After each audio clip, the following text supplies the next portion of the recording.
Hello friend, welcome to my YouTube channel SR crazy maths. और math class का मेरा नाम है कंसेप्चुअल मैथमेटिक्स धागा। आज हम देखने वाले हैं क्लास 10th का चैप्टर नंबर 8 त्रिकोणमिति का। चलिए हम त्रिकोणमिति के आज जो है कंसेप्ट देख लेते हैं, उसके बाद जो है क्वेश्चन की ओर चलेंगे। पहले का देखते हैं त्रिकोणमिति। क्या देखते हैं? त्रिकोणमिति। त्रिकोणमिति में जो है ना त्रि पहले आता है। क्या आता है? त्रिकोणमिति पहले त्रि आता है और त्रि का मतलब होता है तीन। त्रि का मतलब क्या होता है? तीन होता है। तो हम यहाँ से बोल सकते हैं कि त्रि का जो मतलब होता है वह होता है तीन। उसके बाद जो उनके बारे में आता है, अब कोण कहने का मतलब हो गया कोण। कोण का अर्थ क्या हुआ? कोण ही हुआ। इसके बाद जो मेरा बात आता है अंतिम, वो आता है मिति। क्या आता है? मिति। अब मिति कहने का मतलब हो गया मापन। मिति कहने का मतलब क्या हो गया? मापन। यानी कि हम यहाँ से बोल सकते हैं, यानी कि तीन गो कोण वाला के हम माप करेंगे। यानी तीन कोण कहने का मतलब हो गया त्रिभुज। यानी त्रिभुज का जो हम माप करेंगे, कोण के बारे में माप करेंगे, उसी को हम क्या कहेंगे? तो त्रिकोणमिति कहते हैं। चलिए इसमें देखते हैं, इसमें जो त्रिभुज हम लेते हैं वह लेते हैं समकोण। इसमें जो हम त्रिभुज लेंगे वह लेंगे हम समकोण त्रिभुज। हो गया, जिसका नाम ए बी और सी। यहाँ पर जो है ना मेरा जो समकोण बनेगा वह बनेगा कोण। समकोण करने का मतलब होता है 90 डिग्री। समकोण करने का मतलब क्या होता है? मतलब हम यहाँ से बोल सकते हैं कि मेरा कोण बी जो है ना वह समकोण है। यानी यहाँ से बोल सकते हैं कि कोण बी जो है मेरा वह 90 डिग्री है। अब देखिए, अब मेरा हो गया, ये मेरा हो गया त्रिभुज। अब इसमें जो है ना मेनली तीन बातों का हम ध्यान रखेंगे। पहले का बात जो मेरा होगा कि कर्ण कौन होगा। पहले का कर्ण के बारे में देखेंगे। दूसरा का जो हम देखेंगे वह देखेंगे लंब के बारे में। और मेरा अंतिम जो बात होगा वह होगा आधार के बारे में। तो यहाँ से देखते हैं हम कि मेरा कर्ण कौन सा होता है। तो जो मेरा समकोण बनता है, उसके सामने सामने भुजा जो होता है उसको हम लोग कर्ण बोलते हैं। जो सामने सामने भुजा होता है उसको क्या बोलते हैं? कर्ण कहते हैं। और कर्ण को जो है ना हम लोग इंग्लिश में बोलते हैं हाइपोटेनस। कर्ण को हम लोग इंग्लिश में बोलते हैं हाइपोटेनस। हाइपोटेनस। आप यहाँ पर देख सकते हैं कि कर्ण का जो है इंग्लिश में बोलते हैं हाइपोटेनस, और हाइपोटेनस का जो फर्स्ट लेटर है वो एच है। तो यहाँ से हम जो है ना यहाँ से जो है ना हम देख सकते हैं कि कर्ण को एच द्वारा सूचित करते हैं। एच द्वारा सूचित करते हैं। अब इसमें एक ये भी बात याद रखना है कि कर्ण जो है ना कभी बदलता नहीं है। बदलेगा तो आधार बदलेगा या फिर जो है लंब बदलेगा। और ये दोनों जो है ना बदलता है, वो बदलता है कोण के हिसाब से। जिसको हम कोण थीटा मान लेंगे उसी के हिसाब से लंब बदलेगा और ये आधार बदलेगा। और कर्ण जो है ना वो हमेशा जैसे के जैसे ही रहता है। तो मेरा कर्ण जो हो गया ना वो फिक्स हो गया कि जो मेरा समकोण बनेगा उसके सामने वाला हमेशा कर्ण होगा। ये बात याद रखना है। दूसरा का अगर मान लिए हम कि कोण मेरा सी जो है ना उसको हम थीटा मान लिए। कोण सी को हम क्या मान लिए? थीटा मान लिए। आप यहाँ से देख सकते हैं कि कोण सी के सामने सामने जो है ना वह भुजा ए बी है। कोण सी के सामने सामने जो भुजा है मेरा वो है ए बी है। तो यहाँ से हम बोल सकते हैं कि थीटा का जो हम लोग बोलते हैं लंब।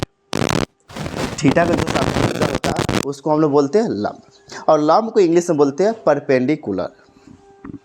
और लंब को इंग्लिश में बोलते हैं क्या? परपेंडिकुलर।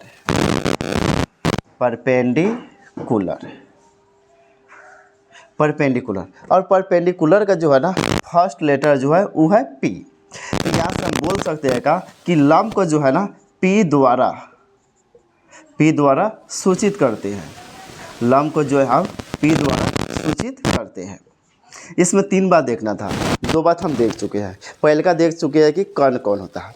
तो जो मेरा समकोण बनता है उसी के सामने वाला भुजा को हम कर्ण कहते हैं। दूसरा का बात देख लिए कि लंब कौन होता है। तो जो मेरा थीटा कोण जिसको मानेंगे उसके सामने वाले भुजा को हम बोलेंगे लंब। अब बाकी एक बात बच गया, वो बच गया आधार।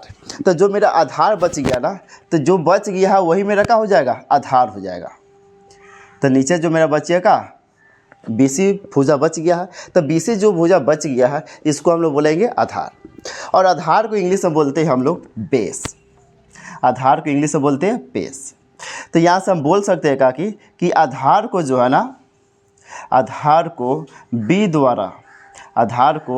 B द्वारा सूचित किया जाता है, सूचित किया जाता है। यहाँ तक बात समझ में आ गया होगा। अब जो मेरा बात है ना कि कर्ण जो है हमेशा फिक्स है, कर्ण बदलता नहीं है। मेरा बदलता कौन है, या तो बदलेगा आधार या बदलेगा लंब। तो हम जो है ना यहाँ पे देख लिए कोण C से, तो कोण C के मेरे जो सामने भुजा है वो है AB।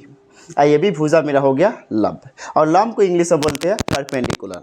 अब परपेंडिकुलर का पहला लेटर जो है P है, तो इसलिए जो है ना लंब को हम P द्वारा सूचित करते हैं। उसके बाद देख लिएगा आधार। आधार को इंग्लिश में बोलते हैं बेस। अब बेस को आधार को इंग्लिश में बोलते हैं बेस। आधार को जो है हम B द्वारा सूचित करते हैं। B द्वारा इसलिए सूचित करते हैं क्योंकि जो है मेरा आधार का इंग्लिश में बेस बोलते हैं, और बेस का जो है फर्स्ट लेटर है B, इसलिए इसको हम B द्वारा सूचित करते हैं। अगर हम मान लिए कि यहाँ पे थीटा माने हैं, कोण C को थीटा माने हैं, अगर हम कोण A को थीटा मान लें तब कैसे होगा, तो चलिए देखते हैं। एक और समकोण त्रिभुज बनाते हैं। ये मेरा हो गया समकोण त्रिभुज, नाम दे दिए ABC, हो गया। मेरा समकोण जो बना है वो बना है कोण B पर। मेरा कोण B का हो गया समकोण। तो ये जानते हैं कि इसके सामने वाला हमेशा भुजा का होता है, तो उसको हम लोग कर्ण कहते हैं, और कर्ण को जो है H द्वारा सूचित करते हैं। इसके बाद मेरा बात आ गया कि क्या, अब जो कर्ण तो बदलने वाला नहीं है, बदलता कौन है, तो बदलता है आधार और लंब बदलता है। आधार और लंब जो है ना वो कोण के हिसाब से बदलता है। और यहाँ पे जो है ना कोण C को देख चुके हैं, तो आप किसको देखेंगे, तो कोण A को देखेंगे। मेरा कोण यहाँ पर है कोण A, तो इसके जो सामने वाला भुजा होगा वो मेरा हो जाएगा लंब। सामने वाला भुजा क्या हो जाएगा, लंब। और लंब को जो है ना हम जो है P द्वारा सूचित करते हैं। लंब को किसके द्वारा सूचित करते हैं, तो P द्वारा सूचित करते हैं। अब देखिए ये मेरा हो गया कर्ण, ये हो गया लंब, तो बाकी क्या रह गया, तो बाकी जो मेरा रह गया वो रह गया आधार। तो ये वाला जो मेरा AB भुजा हो गया, इसी को हम क्या कहेंगे, तो इसी को हम कहेंगे आधार। और आधार को जो है B द्वारा सूचित करते हैं। उम्मीद करते हैं इतना समझ में आ गया होगा। अगर समझ में नहीं आया होगा तो आप कमेंट कीजिएगा, ठीक। अब जो बात आता है ना, अब आता है पाइथागोरस प्रमेय के बारे में। पाइथागोरस ने क्या बताया था कि कर्ण का स्क्वायर जो होता है ना, वह जो है लंब का स्क्वायर और प्लस में आधार के स्क्वायर का जोड़ होता है। तो यहाँ पे हम जो है कर्ण को हम सूचित किए H द्वारा। तो यहाँ से हम बोल सकते हैं कि H स्क्वायर बराबर होता है P स्क्वायर और प्लस में B स्क्वायर, हो जाएगा। अगर हम यहाँ से जो है ना H का मान निकालें, H का अगर मान निकालें तो क्या हो जाएगा, इधर स्क्वायर में है और स्क्वायर को इधर लाएंगे तो क्या हो जाएगा, तो हो जाएगा रूट में। तो यहाँ पे हो जाएगा P स्क्वायर और प्लस में B स्क्वायर, हो जाएगा। ये मेरा मान निकल गया H का है। अगर हम चाहें तो यहाँ से P स्क्वायर का मान निकाल सकते हैं। तो P स्क्वायर बराबर का हो जाएगा, तो यहाँ पे H स्क्वायर है तो लिख देंगे H स्क्वायर। इधर जो है ना B स्क्वायर प्लस में है और इधर आएगा तो हो जाएगा माइनस में हो जाएगा। तो यानी यहाँ से जो है P स्क्वायर बराबर हम क्या लिख सकते हैं, तो लिख सकते हैं H स्क्वायर और माइनस में B स्क्वायर लिख सकते हैं। अब यहाँ पे जो है ना मेरा वो है P स्क्वायर। अगर हम यहाँ से मान निकालेंगे P का, तो P का मान क्या निकलेगा, तो P बराबर हो जाएगा, यहाँ पे है स्क्वायर और इधर आएगा तो हो जाएगा रूट अंदर, तो रूट अंदर हो जाएगा H स्क्वायर और माइनस में B स्क्वायर। तो यहाँ से हम देख लिए कर्ण के बारे में, देख लिए और ये लंब के बारे में देख लिए। एक बात बाकी रह गया है, वो मेरा है आधार।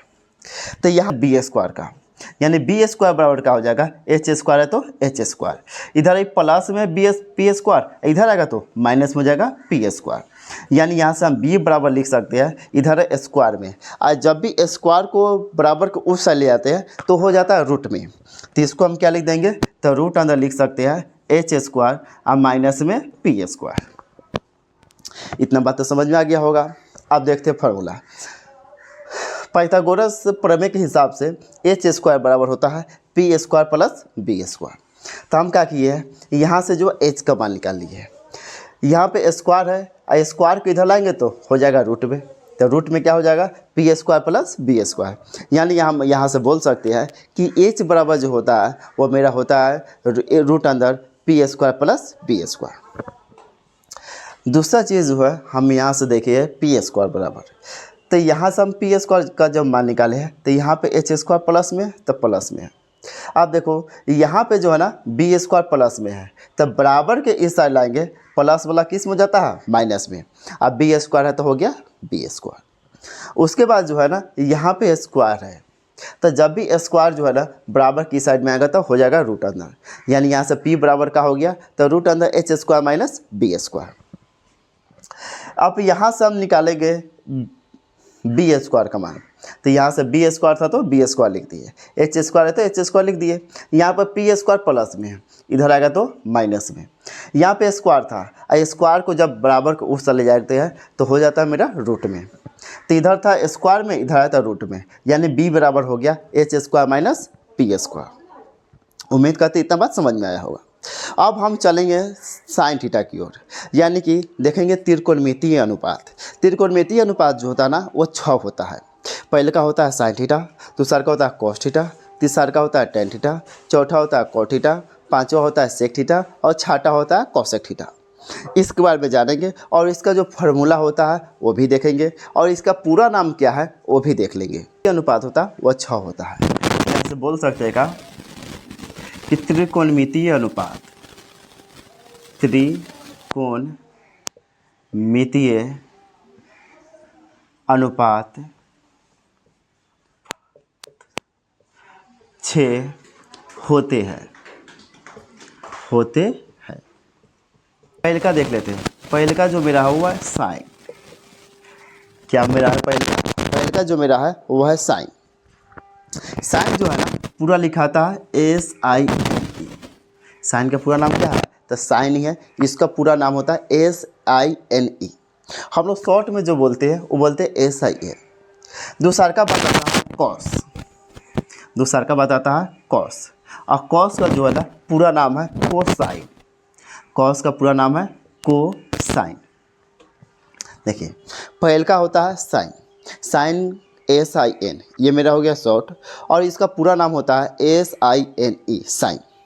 दूसरा का होता है कॉस, और कॉस का पूरा नाम होता है कोसाइन, COSINE कोसाइन। तीसरा का मेरा जो बात होता है वो होता है टेंजेंट। क्या होता है टेंजेंट, और टेंजेंट को हम लोग शॉर्टकट में बोलते हैं टैन, हो गया। और टैन का जो पूरा नाम होता है वो होता है टेंजेंट, TANGENT, हो गया मेरा टेंजेंट। कॉसेक, और कॉसेक का पूरा नाम है कॉसेकेंट, ठीक। टैन के बाद क्या आएगा कॉसेक, और कॉसेक का पूरा नाम क्या है कॉसेकेंट। उसके बाद जो पांचवा मेरा जो आएगा वो आएगा सेकेंड, यानी जिसको हम बोलते हैं सेक। क्या आएगा सेक, और सेक का पूरा नाम है सेकेंड। उसका जो मेरा छठा आता है वो आता है शॉर्टकट में हम लोग बोलते हैं कॉट, और इसका पूरा नाम है कॉट टेंजेंट, हो गया। अब देखिए यहाँ पे ना शॉर्टकट नेम है और यहाँ पे ना पूरा नाम है। पहले का साइन, तो साइन का पूरा नाम क्या है SINE। दूसरा का है कॉस, और कॉस का पूरा नाम क्या है COSINE। तीसरा का मेरा टैन, और टैन का पूरा नाम क्या है TANGENT टेंजेंट। चौथा मेरा है कॉसेक, कॉसेक का पूरा नाम है कॉसेकेंट, COSENT। पांचवा जो मेरा है वो है सेक, और सेक का पूरा नाम है सेकेंड, SECANT। छठा जो मेरा है वो है कॉट, और कॉट का पूरा नाम है cot tangent, COTANGENT, cot tangent. उम्मीद करते इतना बात समझ में आ गया होगा। मेरा जो पहले फार्मूला होता है वो होता है साइन थीटा का। किसका होता है साइन थीटा का, तो पहले लिख देते हैं साइन थीटा, फिर उसके बाद कॉस थीटा, फिर उसके बाद टैन थीटा। अब देखिए साइन थीटा बराबर जो होता है ना वो मेरा होता है लंब बटा कर्ल। साइन थीटा बराबर क्या होता है, तो साइन थीटा बराबर होता है लंब बटा कर्ण। दूसरा का मेरा कॉस थीटा, और कॉस थीटा बराबर मेरा जो होता है वो होता है आधार बटा कर्ण। कॉस थीटा बराबर क्या होता है, आधार बटा कर्ण। जो मेरा टैन थीटा बराबर होता है वह होता बटा आधार, क्या होता है, लंब बटा आधार। और हम जानते हैं कि लंब को जो है ना P द्वारा सूचित करते हैं, और जो है कर्ण को जो है हम H द्वारा सूचित करते हैं।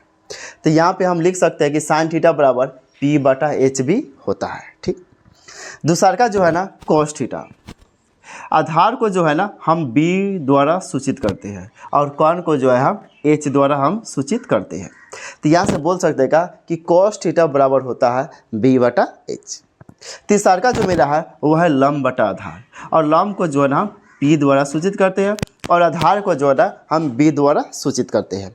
तो यहाँ से हम बोल सकते हैं का कि टैन थीटा बराबर होता है P बाई B। अब इसके बाद जो बात याद रखना है, ये याद रखना है कि साइन का उल्टा जो होता है ना वो होता है कोसेक, यानी कि साइन थीटा का उल्टा जो होता है वो होता है कोसेक थीटा, और जो कॉस थीटा का उल्टा होता है वो होता है सेक थीटा, और जो टैन थीटा का उल्टा होता है वो होता है कॉट थीटा। तो यहाँ से हम थोड़ा सा अगर दिमाग लगाएं तो यहाँ पे हम जब जान गए हैं कि साइन थीटा का जब उल्टा होता है कोसेक थीटा, क्या होता है, कोसेक थीटा। तो यहाँ से भी क्या होगा, ये भी मान उल्टा हो जाएगा, और जब ये उल्टा हो जाएगा तो ये क्या हो जाएगा, तो ये हो जाएगा कर्ण और बटा में लंब। और अभी बताया है कि कर्ण को जो है ना हम H द्वारा सूचित करते हैं, किसके द्वारा, H द्वारा, और लंब को जो है ना हम जो है P द्वारा सूचित करते हैं। यानी कि यहाँ से पता चल गया कि कोसेक थीटा बराबर जो होता है वो होता है H बटा P। ठीक। दूसरा का जो मेरा है कॉस थीटा, और कॉस थीटा का उल्टा होता है सेक थीटा। कॉस थीटा का उल्टा क्या होता है, सेक थीटा। तो हम यहाँ से बोल सकते हैं का कि कर्ण नीचे था तो इसको उल्टा करेंगे तो क्या हो जाएगा, तो हो जाएगा ऊपर कर्ण, और ऊपर जो आधार था वो हो जाएगा नीचे आधार, और कर्ण को जो है हम H द्वारा सूचित करते हैं, और आधार को जो है हम B द्वारा सूचित करते हैं। तीसरा का जो मेरा होता है टैन थीटा, उल्टा होता है वो होता है कॉट थीटा, और टैन थीटा बराबर होता है लंब बटा आधार, यानी कि B बाई P। जब टैन का उल्टा कॉट होता है तो इसको भी हम क्या करेंगे, उल्टा कर देंगे। तो इसको जब उल्टा करेंगे तो मेरा हो जाएगा आधार और बटा में लंब, आधार बटा लंब हो जाएगा। और मेरा आधार को जो है सूचित किसके द्वारा करते हैं, तो B द्वारा करते हैं, और लंब को P द्वारा हम सूचित करते हैं। अभी जो है ना एक्सरसाइज 8.1 में बस इतना ही पढ़ना है, इतना कंप्लीट हो गया तो समझिए जो मेरा एक्सरसाइज 8.1 पूरा बन जाएगा। ठीक। चलिए जैसे एग्जांपल में जैसे ले ले, यदि टैन थीटा बराबर 4/3 हो, यदि टैन थीटा बराबर 4/3 हो तो अन्य सभी त्रिकोणमितीय अनुपात ज्ञात कीजिए। तो अन्य सभी त्रिकोणमितीय अनुपात ज्ञात करें। अब देखिए यहाँ पे दिया है टैन थीटा, और टैन थीटा बराबर दिया है 4/3। तो हमसे पूछ रहा है कि इसके अलावा जितना भी त्रिकोणमितीय अनुपात है उसको ज्ञात करना है। तो सबसे पहले हम आप लोगों को बताए थे कि त्रिकोणमितीय अनुपात होता कितना है। तो त्रिकोणमितीय अनुपात जो मेरा होता है वो होता है 6। त्रिकोणमितीय अनुपात कितना होता है, 6 होता है। पहले होता है sine theta cos theta sine theta, दूसरा का होता है कॉस थीटा, तीसरा का होता है टैन थीटा, और चौथा होता है कॉट थीटा, पांचवा होता है सेक थीटा, और लास्ट में होता है 6 नंबर में वो होता है कोसेक थीटा। ठीक। लेकिन जो 6 होता है ना इसमें एक दे दिए हुआ है, एक का दिए हुआ तो एक दिए हुआ है टैन थीटा, यानी टैन थीटा बराबर दे दिए हुआ है 4/3। ठीक। तो इसको सोल्व करते हैं। सोल्व कैसे करेंगे, सबसे पहले जो दिया होगा उसको लिख देंगे, तो सबसे पहले लिखेंगे कि दिया हुआ है, दिया हुआ है, दिया हुआ है कि tan थीटा बराबर 4/3, tan थीटा बराबर दिया है 4/3। और हम जानते हैं कि tan थीटा बराबर फार्मूला जो होता है वो होता है लंब बटा आधार, यानी कि होता है P/B। तो यहाँ पे हम लिख सकते हैं का P अब बटा में B। अगर हम यहाँ से देखें तो मेरा P का जो मान हो जाएगा वो हो जाएगा 4 और B का मान हो जाएगा 3। तो देखिए इसमें जो है P दिए हुआ, B दिए हुआ, दिया क्या नहीं है, जो हमको नहीं पता होगा उसी को निकालेंगे। तो यहाँ पे जो है ना P दिए हुआ है और ये B भी दिए हुआ है, और यहाँ पे जो है ना H नहीं दिए हुआ है। तो यहाँ से हम मान निकालेंगे H का। तो यहाँ पे जो है ना P बराबर दिए हुआ है, अब P बराबर दिए हुआ है 4 और ये B बराबर दिए हुआ है 3, लेकिन किसका मान नहीं दिया है, तो H का मान नहीं दिए हुआ है। और हम जानते हैं कि H बराबर होता है √P² और प्लस में B²। हम जानते हैं का कि H बराबर होता है P² प्लस B²। अगर हम यहाँ से H का मान निकालें तो H बराबर हो जाएगा √P का मान है 4 तो 4 का स्क्वायर, अब प्लस B का मान है 3 तो 3 का स्क्वायर। और ये भी जानते हैं कि 4 का स्क्वायर जो होता है वो होता है 16। 4 का स्क्वायर कितना होता है 16, और 3 का स्क्वायर जो होता है 9।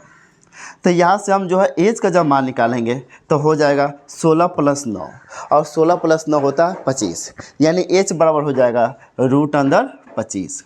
और √25 जो है ना इसका मान होता है 5, यानी यहाँ से बोल सकते हैं कि H का जो मेरा मान आ गया वो आ गया 5। त्रिकोणमितीय अनुपात निकालना था। त्रिकोणमितीय अनुपात 6 होता है, जिसमें एक दे दिया हुआ tan थीटा, बाकी जो 5 को बच गया उसका मान निकालना है। तो चलिए निकालते हैं। तो लिखिए प्रश्न से त्रिकोणमितीय अनुपात निकालना है। पहले का निकाल देते हैं sin थीटा। sin थीटा बराबर होता है P/H, और P का जो मेरा मान है वो है 4 और H का जो मान आया वो मेरा आया है 5।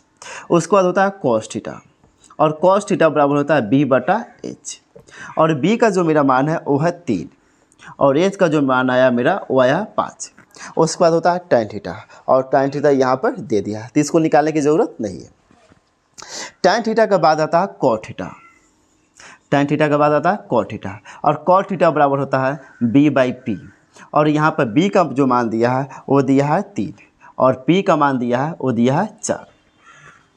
cot के बाद आएगा sec थीटा, तो यहाँ पर लिख देंगे sec थीटा, और sec थीटा बराबर होता है क्या, तो sec थीटा बराबर क्या होता है, तो होता है मेरा H/B, और H का मान है 5 और B का जो मेरा मान है वो है 3। उसका जो लास्ट मेरा बच गया वो बच गया cosec थीटा। क्या बच गया, cosec थीटा, और cosec थीटा बराबर होता है H/P। H का जो मेरा मान है 5 है और P का मेरा मान जो है 4 है। यही जो मेरा सब हो गया, यही मेरा हो गया आंसर। इतना तो समझ में आया होगा, उम्मीद करते हैं कि इतना आप लोग को समझ में आया होगा। अब या फिर मेरा जो फेसबुक अकाउंट है राजन श्री के नाम से है, वहाँ पर भी मैसेज कर सकते हैं। अब हम जो है वहाँ पर भी PDF भेज देंगे। लगभग ऐसा क्वेश्चन जो है ना लगभग मान के चल सकते हैं कि 15 से 20 हम दे सकते हैं। ठीक, उम्मीद करते हैं आज का वीडियो जो समझ में आया होगा। अगर कुछ गलती हुआ होगा तो आप लोग थोड़ा सा रिव्यू दीजिएगा और उसका जो थोड़ा सा बताइएगा कि कहाँ पे हमको गलती हुआ है, और उस गलती को जो है ना हम सुधार करने का प्रयास करेंगे। धन्यवाद, मिलते हैं नेक्स्ट क्लास में।